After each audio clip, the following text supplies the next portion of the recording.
Mesdames, mesdemoiselles et messieurs, recevez Jules Kafou. Aïe, aïe, aïe, ça, c'est pas possible, ça.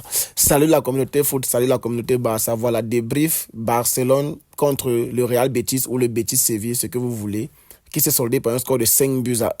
Voilà. Déjà, il nous devait quelque chose, parce que c'est eux là, qui nous ont égalisé à la dernière seconde chez eux là-bas.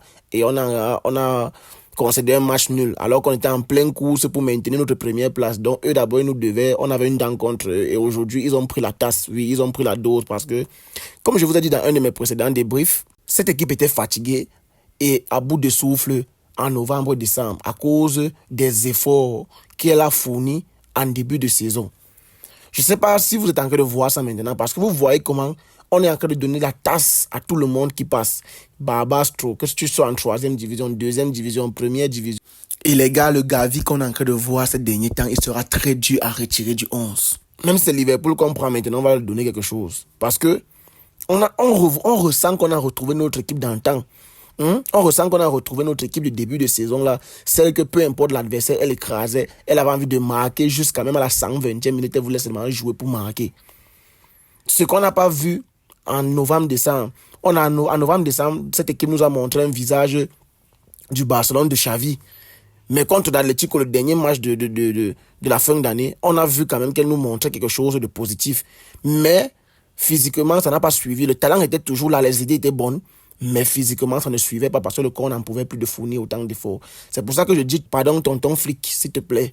Il faut utiliser au maximum l'effectif.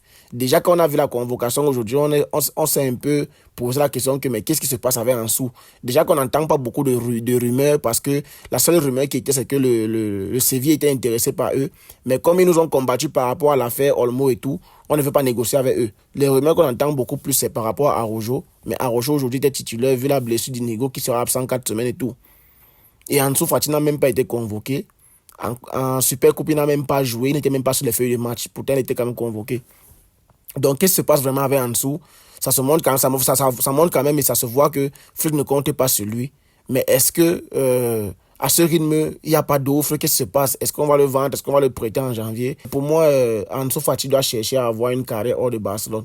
S'il est performant là-bas, on va chercher à le ramener. Un peu comme ça, c'est le cas avec Daniel Olmo aujourd'hui.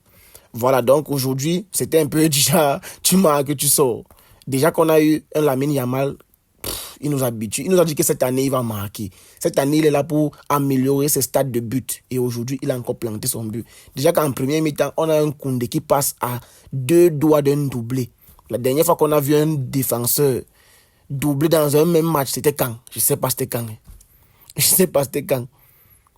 Bah, Koundé Kafou. Ça, c'est Jules Kafou, là. Il nous sort, je sais pas. Qu'est-ce qui s'est passé aujourd'hui? Est-ce que l'équipe en face était trop faible? Je sais pas. Après un long voyage, on a eu la chance de jouer à domicile aujourd'hui et on a eu la chance et l'opportunité de reposer des joueurs comme Casado et Baldé. Et voilà, là nous sommes qualifiés pour les quarts de finale. Je pense bien que c'est les quarts de finale. Oui, je pense bien que c'est les quarts de finale. Nous sommes qualifiés pour les quarts de finale. Voilà, il y a une équipe qui a pris 5-2 la dernière fois et elle joue demain. J'espère qu'elle ne va pas subir 2 humiliations de suite. De toutes les façons, Iago Aspas, il est seulement fort contre nous, pas contre eux. Voilà, donc...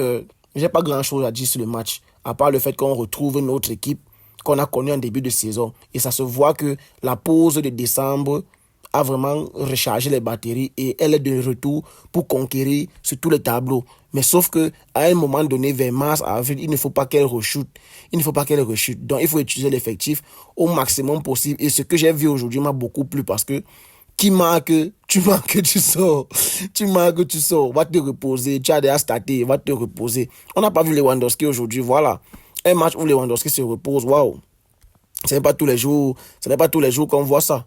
Ce n'est pas tous les jours qu'on voit un match sans Lewandowski. Tonton Robert, il a eu du repos aujourd'hui. Donc, la composition d'équipe, la seule surprise qui était là, c'est Olmo en faux neuf. Je ne sais pas d'où vient cette idée. Et pourtant, il y avait Tonton. Tonton a pourtant dit ça dans son avant-match, que lui, il aimerait voir Olmo en faux neuf. Mais lui-même n'y croyait même pas trop, en fait. Ceux qui ne connaissent pas Tonton, c'est Café Barça. Moi, j'aurais voulu voir Rafinha se reposer aujourd'hui parce que la dernière fois, il est sorti avec les crampes et tout. Donc, je me suis dit qu'il fallait le reposer. Mais il a marqué et puis il est sorti. Et les remplaçants aujourd'hui ont eu un gros impact sur le match parce que tu vois un remplaçant, dès qu'il entre sur le terrain, il ne fait même pas 2-3 minutes, il a staté. Que ce soit Ferran Torres, que ce soit Fermin Lopez, voilà. Fermin est entré, il a eu un impact. Voilà, vous voyez. Pablo Torre, il n'a pas eu beaucoup de minutes aujourd'hui, mais je sens quand même que Flick, quand même dans la rotation, Flick lui fait quand même confiance. Aujourd'hui, on a vu un milieu à 3 voire à 4 avec un faux numéro 9, les plus ailés quand même sur les côtés. Rafinha a staté, Yamal a encore staté. Voilà, et ils ont marqué, sont reposés. Ça les a permis de souffler parce que les matchs s'enchaînent. Samedi déjà, on va rentrer en Liga et on va jouer, je sais pas trop qui on va jouer samedi, mais ça sera quand même un match important en Liga. On a les points à rattraper, 6 points sur l'Atlético qui est aussi en forme et qui a gagné aujourd'hui. J'ai laissé qu'il menait 2-0. L'Atlético a gagné aujourd'hui. On sait qu'on a nos 3 points qui ne souffrent de rien face à Madrid. Donc voilà. Mais l'Atlético, c'est eux vraiment il faut partir chercher cette saison parce que vraiment, ils sont sur une série indestructible. Ça fait 15 matchs d'affilée qui gagnent. Je pense bien. 15 matchs, 15 victoires successives. Waouh, c'est fort ça. C'est vraiment très très fort. Donc voilà, on a gagné 5-1 et on se qualifie pour le prochain tour de la Copa del Rey. On est encore sur tous les tableaux possibles et j'espère vraiment qu'on va faire une très grosse saison parce que cette équipe vraiment nous procure du plaisir. On est de retour, l'équipe qui tapait les gens pour vivre, nous sommes de retour. De Jong qui a fait un match normal à la De Jong, il n'y a rien de... Voilà, Casado aussi qui a soufflé 90 minutes, ça fait vraiment plaisir parce que c'est quelqu'un qui joue avec la rage, la haine et qui se donne beaucoup sur le terrain. Dans le reposer aujourd'hui, vraiment, ça va le booster et recharger vraiment encore ses batteries pour relancer la Liga.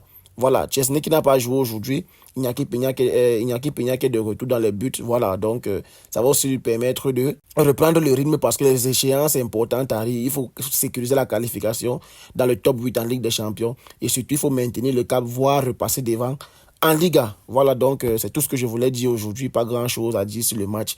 On a tapé de bêtises comme du n'importe quoi.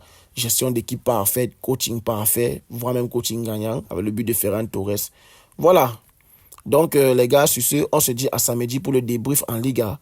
Et sur ce, n'hésitez pas les gars, on a l'objectif d'atteindre 500 abonnés avant le début des 8e de finale de Ligue des Champions en mars. Donc s'il vous plaît, si vous êtes restés jusqu'ici, déjà merci beaucoup. Et n'hésitez pas, likez, partagez, abonnez-vous. Et surtout, si vous avez quelque chose à dire, laissez un commentaire. On se capte pour la prochaine vidéo samedi soir. Comme d'habitude, les débriefs sortent entre minuit et 1h. Restez en santé. Peace.